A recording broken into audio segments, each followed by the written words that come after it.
And they can produce all the paperwork that's being required from Tether.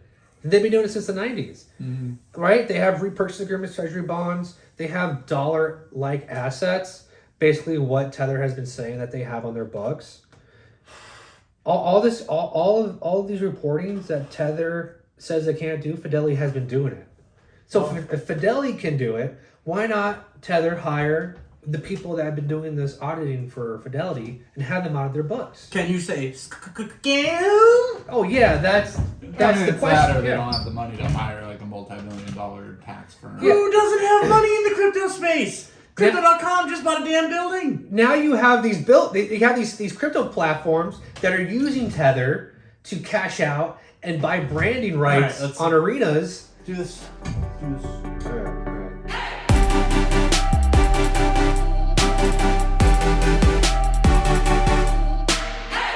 So during my time on the Twitterverse, I've run into this account called Bitfinex'ed. Okay. And for anyone who follows Bitfinex, you know that he has a campaign against Tether. This is the way. I think he's anonymous, or he's called out Tether CEOs try to dunk on him, but he keeps posting fines against Tether, court filings against Tether, and he's basically calling Tether a scam. I tend to agree with him. For what he posted the other day, he basically posted a Medium article that's titled "The Fidelity Stablecoin That Does What So-Called Stablecoin Issuers Claim Is Impossible." So what about this Fidelity stablecoin? It's called SPACs. It's a vehicle that you can elect to put your money in overnight. They hold treasury bills, other dollar-like assets, similar to what Tether claims to hold. And they do all their quarterly, yearly reporting on it. Where the money, how much they hold, when they sell, when they buy, assets under management, all the tax requirements for any legit, stable asset. They report everything that Tether says they can't or is impossible. And Tether isn't the only one here that's saying that they can't do it. USDC is also saying they can't do it as well. Was that Ripple? No. But I think Ripple's got the same problem. USDC. Well, Ripple is a different thing, but they're not claiming to be a stablecoin. Well, I don't think they are. But USDC and Tether both say they can't do reporting that Fidelity can. Why is that? It's a lot of hand waviness that they say, well, it's impossible for us to track these transactions. There's irregular inflows and outflows. I mean, if you're following certain Twitter accounts that track the movement of crypto, they'll say, hey, $1 billion worth of Tether minted at the Tether treasury, and then $1 billion moved to an unknown wallet. That, my friends, could be considered money laundering.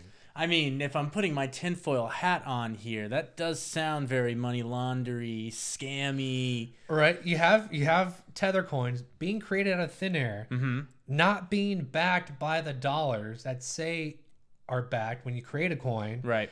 Being traded somewhere else, probably being sold or traded for crypto to go back onto Tether's books, so it looks like it evens out and nothing was created in the end.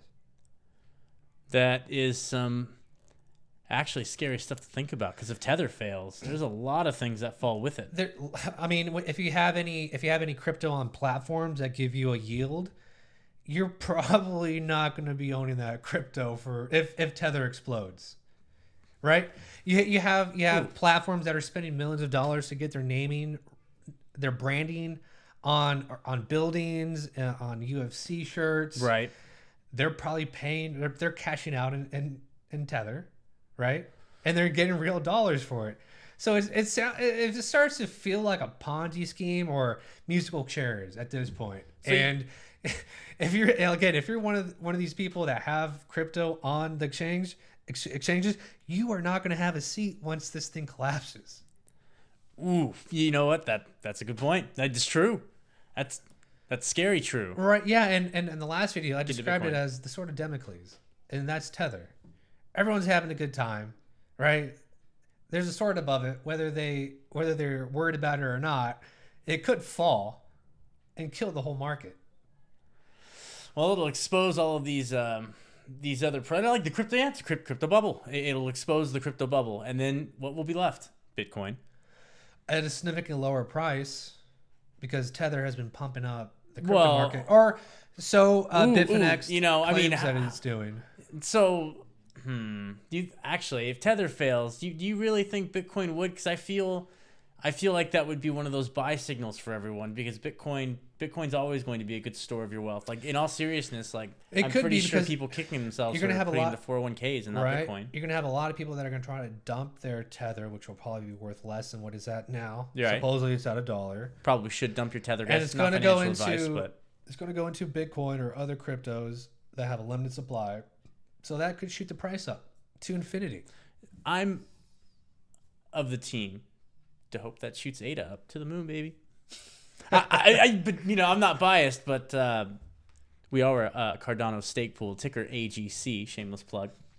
Yeah, but it's going to have significant repercussions throughout the whole crypto market if it does explode. I suggest people go follow Bitfinex on Twitter. It's a very interesting account to follow, especially with his updates. I'll tell you what immediately will happen. You'll have all of these people coming out of the woodwork saying, "I told you this was going to happen in the crypto market. I never believed in it at all." And everyone's going to mine their Twitter accounts. They're going to say, "I see clearly right here you back the Bitcoin.